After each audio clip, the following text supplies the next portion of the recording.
What's up, guys? Listen, it's the scariest time of the year, right? And given Gambato Gaming, talk a lot about horror-related topics, specifically in video games, I'm going all out leading up to Halloween, where I'll be uploading both fan-favorite series and videos like today's. I want to take a look back at a game that I revisit from time to time, specifically around this time of year, and one that spooked me so bad I couldn't finish it when I first discovered it as a wee little lad back in the day. I grew up in the early 2000s, so when I got bored of getting pitted into the lava in Bowser's Castle in Mario Kart 64, I'd like to play other games, and at the time a new way, online. A huge proponent of online gaming back then in its infancy, at least for a broke kid, was free online flash games, of which there were some pretty infamous ones I think we all remember. I mean, who can forget George Bush gunning down terrorists on Newgrounds? Yeah, dude, that was a real fucking game. There were more obscure flash games that delved into horror that only the brave and the bold would attempt, and there were different levels to the spookiness that could be achieved in flash games, given that games like Ex Mortis were going for a more realistic feeling, while games like Garfield's Scary Scavenger Hunt were clearly made for kids. The game I want to touch on today kind of falls in between those two. Visually, it's definitely less realistic than something like Ex Mortis, but covers darker topics than a kid's flash game trying to be spooky. Ooh, here's a little ghost jump scare, that type beat. Of course, we're talking about the two Monster Basement games that were released in the early 2000s and were the cure to my boredom many October nights.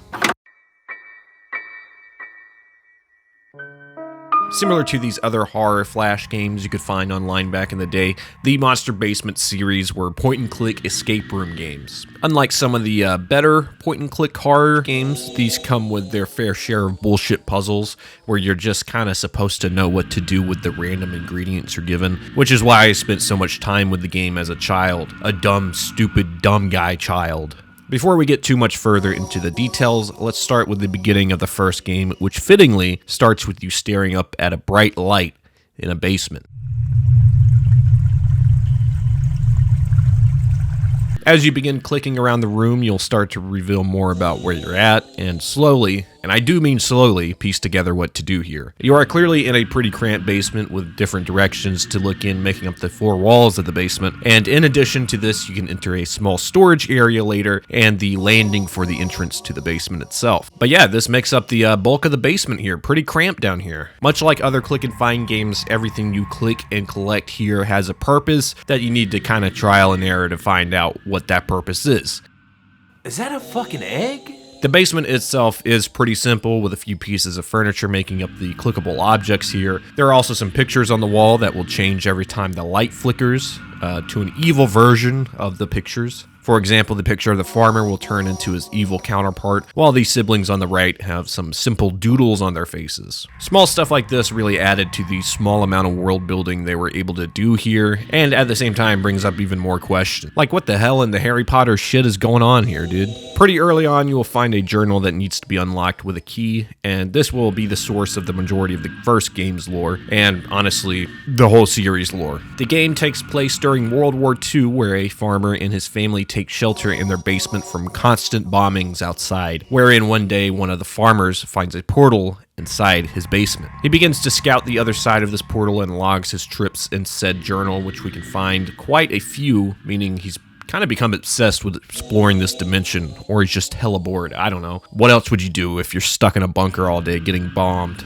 I'd probably go through the nether portal too, dude. Go check out my piglin homies. We find that through these expeditions, he had become infected from a viral disease on the other side of the portal, and now turns into a monster upon nightfall, and yearns for monster flesh to survive, turning him and his family into monster hunters. With this, the hunter even logs some monsters he's run into on the other side of the portal, like the Mud Vial and something known as the Goliath, which we could see a rough, creepy sketches of both in the journal. Without much more context, the journal ends, and it's still up to you to find a way out of the basement. Yeah, didn't really help in terms of you escaping, but at least we kind of know what's going on now. You'll solve puzzles that all work off of one another, but unlike the best click and find games out there, sometimes these things don't correlate all that well at all. This makes certain segments of the game feel almost impossible unless you were looking up a walkthrough. For example, a pretty important key you need is available to get immediately as you start the game, and that's because it's hidden behind this poster that is advertising the developer's website. I don't know about you guys, but whenever I see a screen like this, I just assume it's the title screen or something, and has really nothing to do with the actual puzzle aspect of the game. We come to find later that this landing is where you get deliveries, so it doesn't just serve as a pseudo title screen like I initially thought, but this is the last place I expect to check for a key, especially since these ads were hyperlinked back in the day, meaning if you accidentally click the ad, you'd be taken out of the game to the developer's website. So how many times is someone going to accidentally click the ad before they find the key? It's just total bullshit. The first major objective is to find a way to get the axe from the table to break down the wooden door, where you finally run into your first monster, which may look a little familiar from the journal. The mud vial will jump scare and attack the player in the following scene.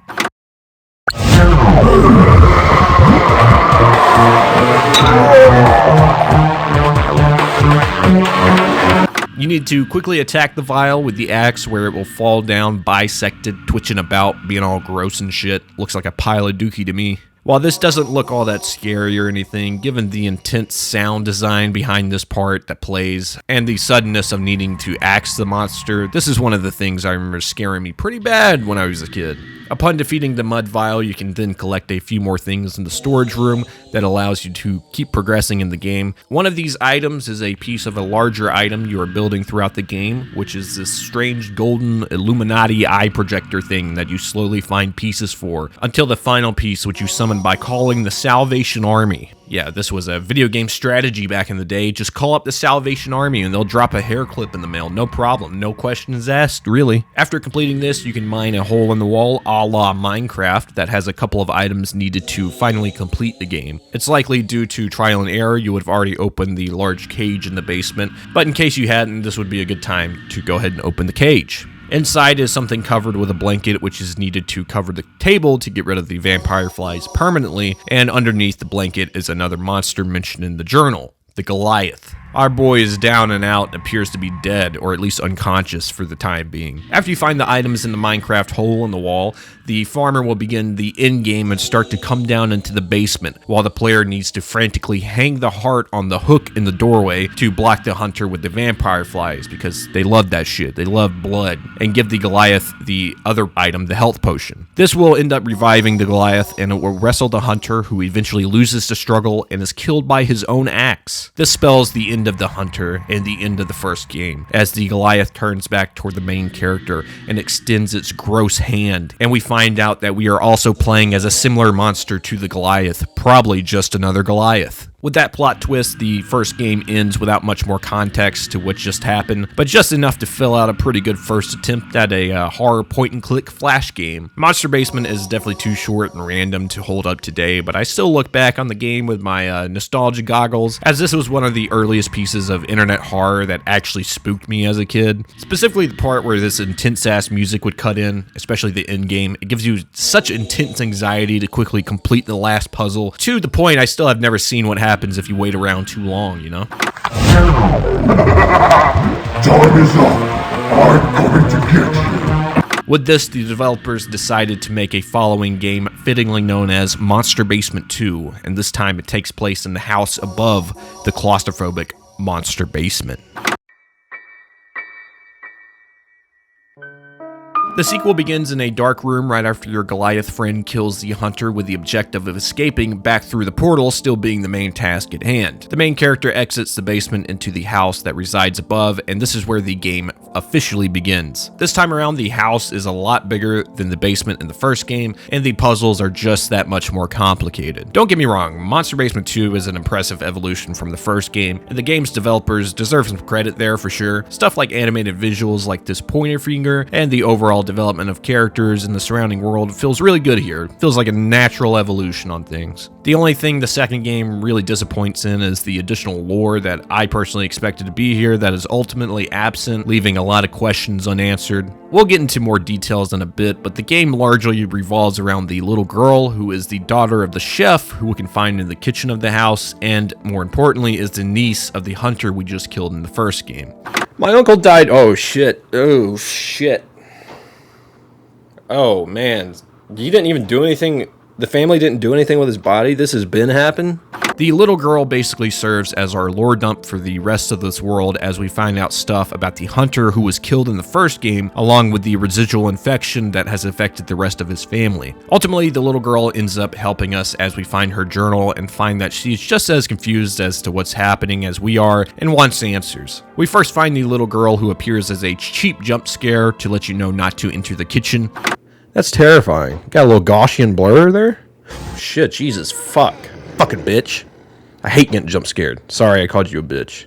This is actually to help the player not to meet her dad, who will surely kill the main character and cook him up into a nice little dinner. Nice little frozen dinner. Nice little hungry man. From here, if you go outside, you could find the girl's journal near the mailbox, wherein she updates her journal with the happenings of her fucked up monster life. We find that not only is the hunter infected, but the rest of the family is as well, including the little girl. However, because of some reason, the infection hasn't affected her mind as much as the rest of her family, perhaps because she's younger. As we can see, most of the other family members seem deranged, even outside of their monstrous forms, as she states in her journal. She also states that she's beginning to forget important things, but is trying to wait for her mom to return, which teases the way you can actually enter the upstairs portion of the house. After lacing the chef's drink with laxatives, you can pick up a sheet of music that is needed to get upstairs. The girl states in her journal that she will only open the door when the tune her mom used to hum is knocked on the door. And using the music sheet and knocking in rhythm to the hum, we can finally enter the second floor of the house. Entering the room, the girl will jump scare you again, asking for help before teleporting outside. After this happens, you will find a couple of items upstairs and we'll need to go back outside where we can find the monster version of the little girl sitting next to the outhouse covered in leeches. She's just out there getting leeched up. Meanwhile, her dad's taking the worst shit he's ever had in his life. Shit yourself, that does not look like blood on your fucking apron there, brother. I wouldn't even know how you'd get it out on that way. What? I'm about to throw up, dude. I didn't even hear all that. To help the little girl, you need to grab the salt from the kitchen, which you can pour on the leeches and kill them, and help the little girl before she finally teleports away again. From here, you can open up the shed out back and obtain another couple of items needed to progress, and after you come out of the shed again, boom, the mud vial will bust out of the basement with the same axe you used to kill it in the first game, sticking out of its head. Much like the first battle, the mud vial is accompanied by the same creepy-ass violin jump scare sound, but this time you don't have anything to take it out. Uh-oh, what's gonna happen?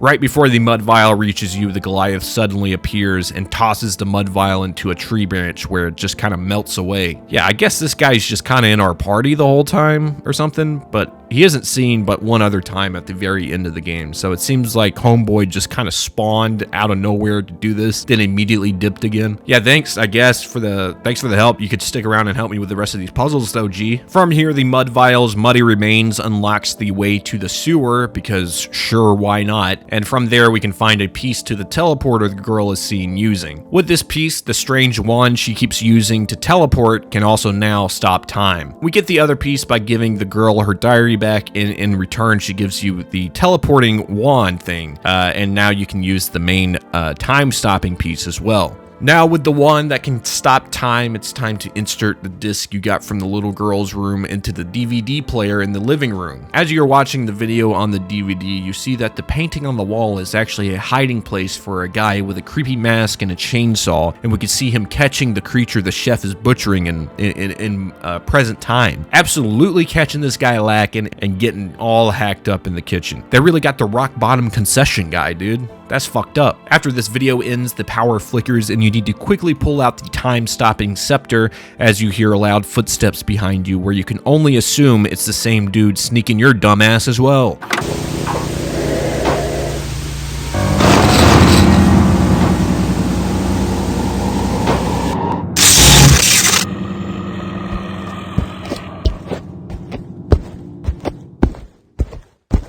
He changed the meta within the first few weeks. That's crazy. Hiding in paintings? What? As you pause time and turn around, you can see that that was the case, as he is frozen in time, raising up his chainsaw to kill you. Now that he's frozen, you can yoink his chainsaw from him and kill him with it before removing his mask Scooby-Doo style for the key to the exit. Joji, it was Joji the whole time. What the fuck, dude? After going back down into the basement to unlock the gate to the portal, you and the Goliath look back up to the stairs and see the little girl peeking back down at them. The Goliath, with his plot armor, pulls out a random extra health tonic he just had shoved up his ass and gives it to the little girl for her help with them escaping. She gets fully cured and the game ends with this being the final entry into the Monster Basement series. Yeah, see what I mean when I said a lot of this shit just doesn't connect and doesn't really make a lot of sense? While Monster Basement 2 is much better a game than the first, I think it has a lot of random hodgepodge ideas that are never really fully explained or even fully developed. Like, are the paintings in this world alive like Harry Potter? Can you go inside them like Mario 64? I want to know these things. I get it, right? Like, this is a Flash game, you can't expect too much, but to introduce these cool ideas and not explain them, just having them exist only for the player to kind of be left assuming this is just what happens in this world, I guess. I would have loved to see stuff like more journal entries from the other family members to see their perspectives, along with more lore to do with the monsters and the portal. However, the game falls short of explaining the unique ideas it introduces and feels like a confusing mess of puzzles that don't seem like they should work off of one another. I think it's very unfortunate, as the surrounding world and world building is some of the best I've seen from a game of this quality, a Flash game to be specific. To be able to achieve the scares in a Flash game that has this art style is seriously impressive, and even though the games don't scare me all that much anymore, I still respect the hell out of these two games for what they were able to do. Some of my earliest online Flash gaming memories include late weekend nights hyping my older brother to finish the game because I was too scared to do it myself. I'm telling you, man, the idea of needing to rush while being hunted is terrifying, no matter what scenario, you know? Overall, the Monster Basement series is likely a goofy, confusing mess to anyone who doesn't have their nostalgia goggles equipped, but to me it stands as a testament to no matter the art, horror can still work really well if done right, and Monster Basement nails the horror it's going for. Even considering the confusing lore and lack thereof, I still think the Monster Basement series is a great horror series, and I'd really love to see a full-fledged click and find sequel called Monster Basement 3 one day, perhaps showing even more of the family and what's on the other side of the portal. Maybe this time you have to kill the chef, you know? Much like the Garfield Flash games I covered a while back, I know this will never happen, so what we have is what we have, and I felt like it was high time I shared this obscure game from my childhood with you guys. Anyone else play the Monster Basement games back in the day, or hell, even any other click and find horror Flash games of that that noise? Share down below, you know? Let me know in the comments. That's about all I have for today's video, and I hope you guys have an extra spooky October. I got a few more videos planned leading up to Halloween to increase the creep factor this season, so stay tuned for that. And if you're new to the channel, maybe consider subscribing. If you'd like to see my full playthrough of both Monster Basement 1 and Monster Basement 2, maybe consider becoming a channel member where I upload extra content I otherwise wouldn't release, and the full gameplay of both of those games will be there as well. Also, leave a like on the video if you enjoyed it, and hey, I'll see you all real soon. Peace.